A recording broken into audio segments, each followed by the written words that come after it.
الحمدللہ رب العالمین والصلاة والسلام علی سید المرسلین اما بعد فاعوذ باللہ من الشیطان الرجیم بسم اللہ الرحمن الرحیم۔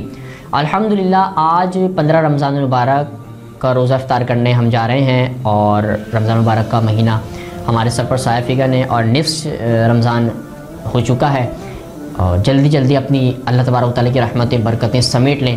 اور آج بڑا مخصوص دن حضرت امام حسن مجتبیٰ رضی اللہ تعالیٰ عنہ کا دن ہے۔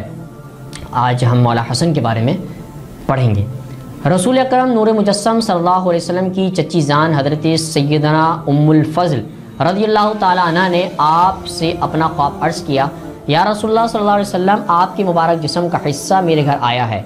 یہ سنتے ہی آپ صلی اللہ علیہ وسلم نے ارشاد فرمایا، تم نے اچھا خواب دیکھا، فاطمہ کے ہاں بیٹا پیدا ہوگا اور تم اسے دودھ پلاؤ گی۔ جب حضرت سیدنا فاطمہ الزہرا سلام اللہ علیہا کہ ہاں حضرت سیدنا امام حسن مجتبیٰ رضی اللہ تعالیٰ عنہ کی ولادت ہوئی تو حضرت سیدنا ام الفضل رضی اللہ تعالیٰ عنہ نے آپ صلی اللہ علیہ وسلم کو آپ رضی اللہ تعالیٰ کو دودھ پلایا۔ آپ کی ولادت باعثادت اور نام و القاب کیا ہے؟ امام علی مقام، امام عرش مقام، امام حسن مجتبیٰ رضی اللہ تعالیٰ عنہ کی ولادت باعثادت 15 رمضان المبارک 3 ہجری میں ہوئی۔ آپ رضی اللہ تعالیٰ کا اسم گرامی حسن، کنیت ابو محمد اور القاب تقی، سید، سبط رسول، سبط اکبر ہے۔ آپ کو ریحانۃ الرسول یعنی رسول کے خدا کے پھول بھی کہا جاتا ہے۔ کیا بات رضا اس چمستان کرم کی، کیا بات رضا اس چمنستان کرم کی، زارا ہے کلی جس میں حسین اور حسن پھول۔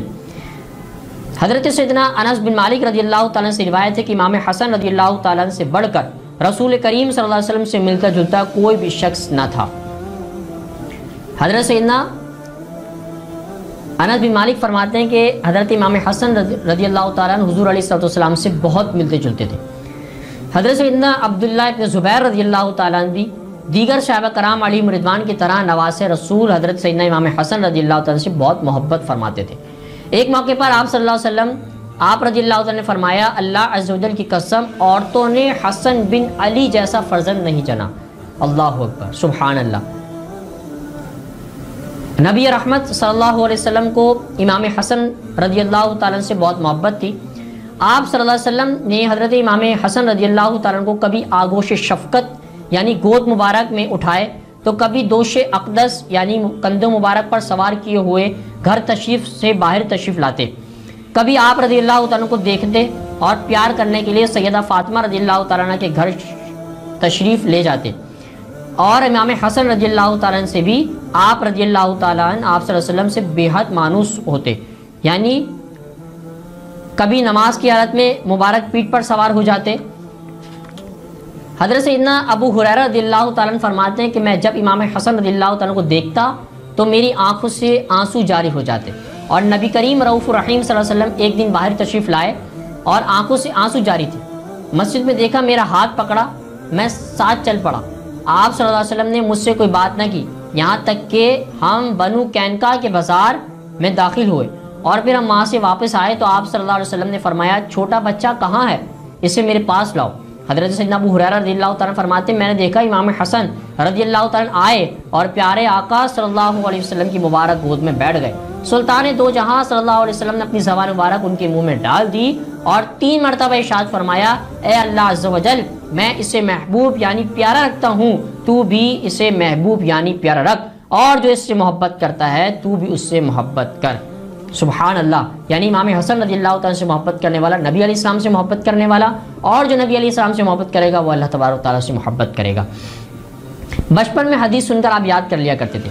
تابعی بزرگ ہیں حضرت سیدنا ابو الحورا رضی اللہ تعالیٰ عنہ فرماتے ہیں کہ میں نے حضرت امام حسن رضی اللہ تعالیٰ سے پوچھا کہ آپ رسول اللہ صلی اللہ علیہ وسلم سے سنی ہوئی کوئی حدیث یاد ہے تو فرمائیں۔